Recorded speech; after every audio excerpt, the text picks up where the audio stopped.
Alright, I'm going to go over a few things this morning on this Jeep Wrangler Unlimited. This is a 2008, and the customer is having some problems with the doors not opening very well in the rear. I've got this one fixed. You can see it just kind of falls open now and shuts really well. But what was happening is before, when you would open it, the door would only open to about right here. And anything further was actually like trying to bend the hinge. It was super hard to open. And what that was is corrosion builds up in this pin right here and this pin right here.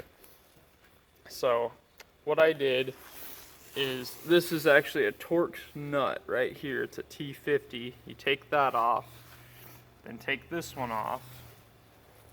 Make sure you slide this seat all the way forward. Then you can access this panel back here, pop it off, unplug your wiring, and there's this strap that unhooks. So you go ahead and do that. Now, the door is designed to come off at that point. So you can just kind of pick up the door and pull it off the pins. But if the pins are that stuck that it's really hard to open, what you're gonna have to do is have two people, one on each side of the door, and just keep working the door back and forth like this as you're pulling up on it. Once in a while, stop and spray some oil up into the bottom and some penetrating oil in between right here. Just keep working it back and forth.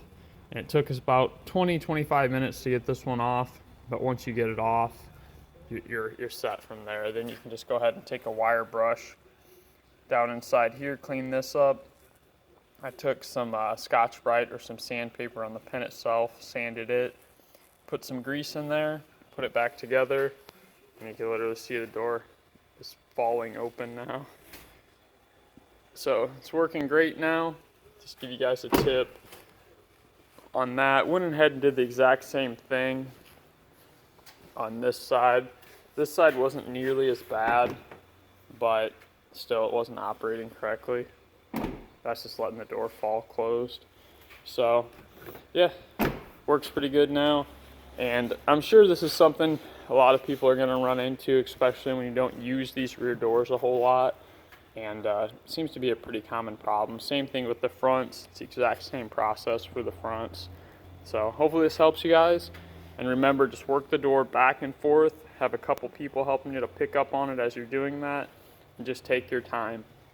You really don't have to strain yourself. You just got to keep working it back and forth. That's the key to getting these to come up. All right, thanks guys. Don't forget to like and subscribe.